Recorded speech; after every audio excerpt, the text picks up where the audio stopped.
मेरी try spina foodies. तो आज मैं बना रही हूँ उपमा। और उपमा देखो बनके कितना सुंदर लग रहा है ना, देखने में भी अच्छा लग रहा है और खाने में भी ये बहुत टेस्टी बनता है। तो आज चलिए बनाते हैं उपमा। कभी कभी अगर आप रोटी ना खाना चाहे तो इसको भी आप खाने में खा सकते हैं, अपने डिनर में या फिर अपने ब्रेकफास्ट में। तो ये बहुत ही ज़्यादा पौष्टिक और बहुत स्वादिष्ट एक डिश है। और सूजी जिनको मीठी अच्छी नहीं लगती उनको ये ज़रूर पसंद आएगा।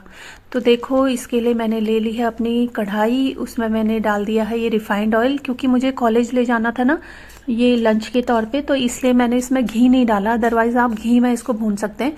तो आज मैं इसमें पहले प्याज नहीं भून रही हूँ, क्योंकि प्याज भूनने के बाद जब मैं इसमें सूजी डालती हूँ तो सूजी भूनने के चक्कर में प्याज फिर जल सा जाता है। तो इसलिए आज मैंने सोचा कि मैं क्यों ना ऐसे बनाऊँ कि पहले मैं सूजी को भून लूँ। तो सूजी मैंने हल्की जब भून ली तो उसके बाद फिर मैंने उसमें प्याज डाल दिया, और प्याज को भी मैं इसके साथ ही भूनूंगी।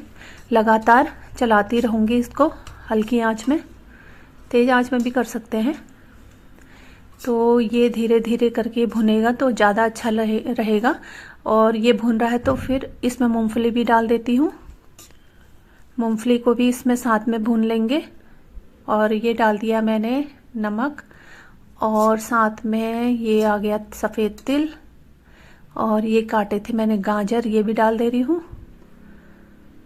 ये अब क्योंकि देखो सूजी भुन चुकी है ना, इसलिए तो इसको भी साथ में मिक्स कर ले रही हूँ। और इसके साथ ही मैंने इसमें टमाटर भी डाला है इस बार, क्योंकि पिछली बार मैंने जब बनाया था तो मुझे उसमें थोड़ी सी खट्टे की कमी सी लगी, तब मैंने ये गाजर भी डाला और मिर्ची भी इसमें हरी भरी काट दी है। और साथ में मैं इसमें स्वीट कॉर्न भी डालूंगी। ये खाने में ना जब बीच में बाइट में जब आपके मुंह में लगते हैं खाने में तो बहुत अच्छा लगता है। तो ये सब मिक्स कर लूँगी। और पानी मैंने साइड में उबाल लिया है।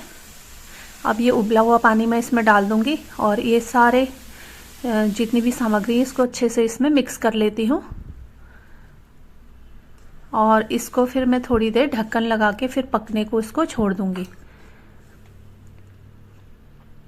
और फिर इसमें मैंने सोचा है थोड़ा टमाटो सॉस भी डालती हूँ, थोड़ा हल्का मीठापन भी इसमें अच्छा लगता है खाने में, तो इसलिए मैंने टमाटो सॉस भी इसमें डाल दिया है। इसको भी मिला लूँगी मैं। और मिर्ची भी डाल दी है मैंने, लाल मिर्ची पाउडर।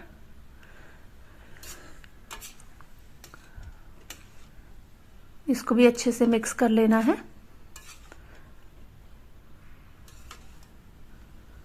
और फिर इसमें ढक्कन लगा के थोड़ी देर सूजी को पकने के लिए, फूलने के लिए इसको छोड़ दिया जाता है। अब इसमें लगा लेंगे हम ढक्कन और इसको सिकने को छोड़ देंगे। तो उसके बाद देखो बन के इतनी बढ़िया तैयार होगी। और इसमें मैंने कटा हुआ हरा धनिया डाल दिया है। धनिया मिक्स करने के बाद इसका स्वाद और बढ़ जाएगा। तो देखो ये बन के तैयार है उपमा। और मैं तो चली उपमा एंजॉय करने। देखो कितना स्वादिष्ट लग रहा है ना। आप लोग भी एक बार ज़रूर ट्राई करना, इसको ज़रूर बनाना। जिन्होंने कभी उपमा नहीं खाया है वो एक बार ज़रूर बना के खाएं इसको। ओके, तो मिलते हैं अगले वीडियो में। आप लोग वीडियो एंजॉय कीजिए। Bye bye.